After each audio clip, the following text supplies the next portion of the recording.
मैं समझता हूँ कायद-ए-आज़म की रूह बड़ी खुश होगी आज कि इस जो मुल्क उन्होंने क्रिएट किया था, उन्होंने किस तरह हिंदुस्तान की चढ़ाई, हिंदुस्तान की बालादस्ती, हिंदुस्तान की जहारियत और हिंदुस्तान की धमकी का ऐसा जवाब दिया है जो उनकी कई नस्लें याद रखेंगी इंशाअल्लाह। मुशाहिद साहब, आपके तज़किये से बहुत लोगों को तकलीफ हुई जो जारी बात है पाकिस्तान से भागे हुए हैं, जारी बात है उनको बड़ी तकलीफ भी, आई एम श्योर वो तकलीफ आप तक भी पहुंची होगी। और कुछ जी। मुझे पता चला और आपने भी बताया कि कुछ आपके जो ताल्लुक कभी किसी प्रोफेशनली किसी दोस्त से था भारत में, वो भी ख़त्म हो गया, उनको भी आपके तज़किये से बड़ी तकलीफ पहुंची। मुझे बड़ा दुख हुआ। देखिए जी, मैं जर्नलिस्ट, जैसे आप हैं अभी जर्नलिस्ट माशाल्लाह, मैं भी I was editor of the Muslim, जो पहला ट्रैक टू है इंडिया पाकिस्तान का मैंने शुरू किया था जी। और मैं खुद इंडियन अखबारों में लिखता रहा हूँ, इंडियन एक्स, ये Hindustan times, times of India, the telegraph वगैरह, और उनके जर्नलिस्ट को इन्वाइट किया कि मेरी अखबार में द मुस्लिम का एडिटर था, आप लिखें। और मेरे ख्याल में ये कम्युनिकेशन होना चाहिए, सिविलाइज होना चाहिए, इख्तलाफ अपनी जगह, लेकिन अब क्योंकि हम हमसाए भी हैं, लेकिन इख्तलाफ राय होता है, हम भी करते रहे हैं, वो भी करते रहे। लेकिन जो इस दफ़ा मैंने देखा मुनीब साहब, मुझे बड़ा दुख भी हुआ, अफसोस भी हुआ कि हम कहते थे इंडिया जमहूरियत है, इंडिया एक सेकुलर मुल्क है, इंडिया एक बड़ा लिबरल मुल्क है। उनके जो मीडिया के सरकर्दा लोगों ने जो एक बड़ा शर्मनाक किरदार अदा किया है, झूठ तो अपनी जगह चले, डिसइंफॉर्मेशन भी चलती है, लेकिन एक जो बुग़्ज़, एक तासुब, एक नफरत का मुजाहरा किया।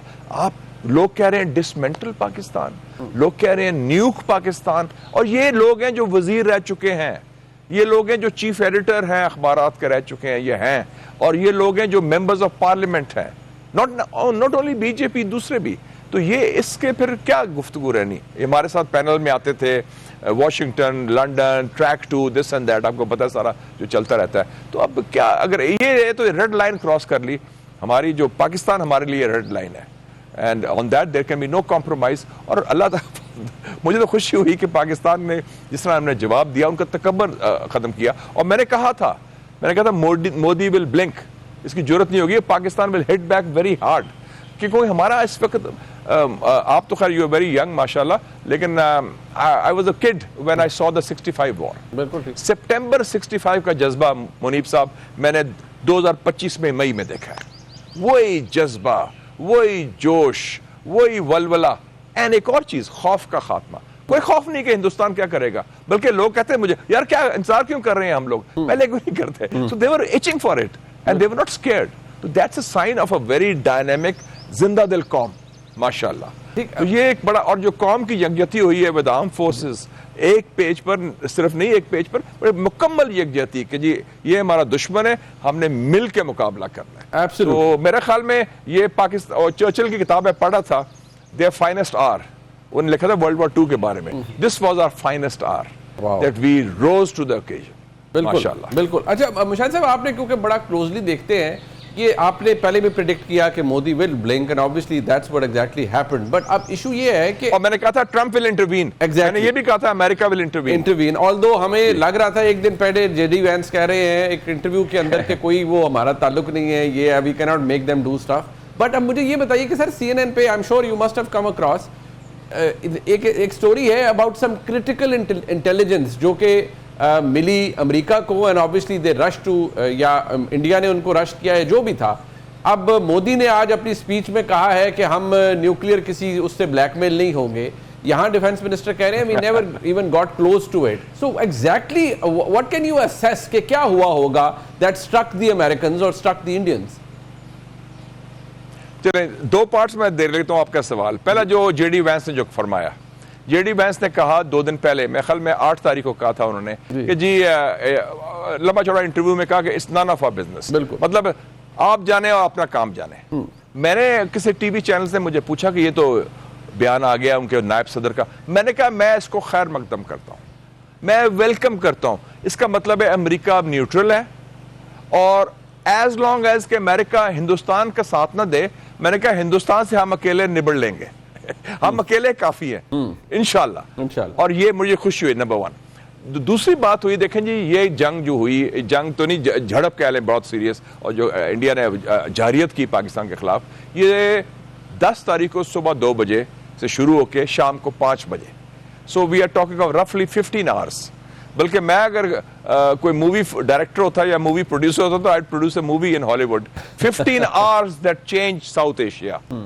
पूरी जो साउथ एशिया का लैंडस्केप है और हिंदुस्तान पाकिस्तान ताल्लुकात, उसकी बुनियाद जो है तब्दील होगी ये 15 घंटे में। 2 बजे उन्होंने हमला किया, जारियत की, 4:30 हमारा जवाब शुरू हुआ और हमने उनका तिया पांचा कर दिया। हर लेवल से जवाब उन्होंने 6-7 जगह किया, हमने 26 जगह किया। दिल्ली में ड्रोन्स जा रहे हैं हमारे, उनकी सारा इलेक्ट्रिसिटी ग्रिड बंद हो गई है, उनके S-400 अटैक हो रहे हैं, सारा हो रहा है। तो कोई 10:30 बजे आप ही के चैनल में शायद मैंने खबर सुनी जी कि नेशनल कमांड अथॉरिटी का इजलास बुला लिया गया। जी जी जब ये खबर आई, नेशनल कमांड अथॉरिटी का मतलब है कि जो हमारा एक कमांड बना हुआ है, जब से हम न्यूक्लियर पावर बने थे, आपको याद है 1998 में मियां साहब प्राइम मिनिस्टर थे, मैं इंफॉर्मेशन मिनिस्टर था, we were the chief spokesman बिल्कुल उस वक्त। तो उसके बाद हमने कहा कि as a responsible nuclear power हम एक सिस्टम बनाते हैं, नेशनल कमांड अथॉरिटी, जो अंडर द प्राइम मिनिस्टर होता है, उसमें सारे सर्विस चीफ होते हैं, उसमें न्यूक्लियर एसेट्स का हवाले से वो 2000 से चल रहा है, बड़ा कामयाब सिस्टम है 25 सालों से। जब उसकी खबर सिर्फ आई, और वो भी सरकारी खबर नहीं थी, गालिबन वो टीवी चैनल्स पर आई जी, पंजाबी कहना उन्हें मां मर गई, वो तो चीखा निकल गया, ये रोते गए, दे वेंट क्राइंग, उधर से चीखें निकली उनकी। उनका एक व्यू है, मैं कहता मजाक से इंडिया में भी कह चुका हूं मैं, बाय द वे जो बात अभी मैं कहने लगा हूं कि उनका व्यू, उनके पास what I call they have, ये हिंदुत्व वाले जो खास तौर पे हैं, जो बहुत नफरत करते हैं मुसलमानों को, उनका एक व्यू है what I call the Mahmud of Ghazni complex. वो समझते हैं कि जो मुसलमान शुमाल से आता है ना, ये कोई बड़ा मरॉडर है, महमूद ऑफ गजनी है, ये आके पता नहीं इसकी नजरें दिल्ली सोमनाथ कहाँ है। तो एक थोड़ा सा खौफ भी है उनको कि इनको क्या है। तो मेरे ख्याल में वो, और उस खौफ को री-इन्फोर्स करने में जनरल आसिम मुनीर और air chief marshal Zaheer Sidhu का भी किरदार था, थ्रू परफॉर्मेंस, नॉट कोई भड़क नहीं मारी, रेटरिक नहीं है, परफॉर्मेंस। रेटरिक कोई नो रेटरिक, और कोई जबान से निकला नहीं। Action speak louder than words. हमने बता दिया कि जनाब, we can hit you hard, we can hit you where it hurts, and we will respond and will not take it lying talk, और आप विल मेक यू ब्लिंक। और बुली का क्या होता है मुनीर साहब? बुली आपको डराता है, धमकाता है, धमकी देता है, और फिर अगर आपको कहते हैं ना पंजाबी में दफा यरकानवे लगा दें आप, वो यरक नहीं जाते, वो खुद यरक जाता है, he backs off. That's what happened. और रोते गए अमेरिका के पास, उनको ये बड़ी खास मैसेजिंग और सिग्नलिंग, ये general Zia was an expert in that, वो करते थे, 80s में किया था 2-3 दफा कि जिस वो न्यूक्लियर की बात कर देना तो इंडिया बैक्ड ऑफ। तो ये हमने कुछ नहीं किया ना, हमने कोई ऐसी अंधिया दिया खुदा ना खास्ता कि we are a very responsible nuclear power. हमने सिर्फ कहा कि नेशनल कमांड अथॉरिटी की मीटिंग कॉल हो गई है, कोई टाइम नहीं बताया, कोई वेन्यू नहीं बताया, लेकिन उस खबर से ही इसको इतना खौफ आया कि देन एवरीथिंग, वो कहते हैं पंजाबी चक वकर बह गए, that was the end of it. So that was the turning point. इसमें न्यूक्लियर ब्लैकमेल नहीं था, किसी किस्म का black, we don't do that. और हमने तो जो काम किया, ऐलान किया, हमने तो अनाउंस किया, और हमने सच भी बोला है कैजुअलिटीज क्या हुई हैं, किधर अटैक हुए हैं, what was hit, what was not hit. तो हमारा तो बड़ा it was up front end straight. उनका था चूंकि वो स्टेल्थली, सरप्टिशियसली, स्नीकीली वो काम कर रहे थे, तो वो एक्सपोज हुए और वो फिर भागे गए अमेरिका के पास। तो जो CNN ने कहा ना अलार्मिंग इंटेलिजेंस वाज मेड, तो इंटेलिजेंस नहीं थी, वो यही बात थी। अच्छा, उनके इंडिया के जहन में जो रोते गए अमेरिका के पास, उन्होंने ये बात की होगी। और ये आपको याद होगा कि जो किताब लिखी है पोम्पियो ने, नेवर गिवन एन इंच, उसमें लिखा है 2019 में पुलवामा के बाद भी सुषमा स्वराज ने उसको कॉल किया था रात को कि जी वो पाकिस्तान न्यूक्लियर हमला करने वाला है। तो ये हर दफा इंडिया बातें करता है, भड़क मारता है, फिर यरक जाता है, और फिर बहाना बना के पाकिस्तान के खिलाफ इल्जाम लगाता है कि न्यूक्लियर का। हमने नहीं ये काम किया।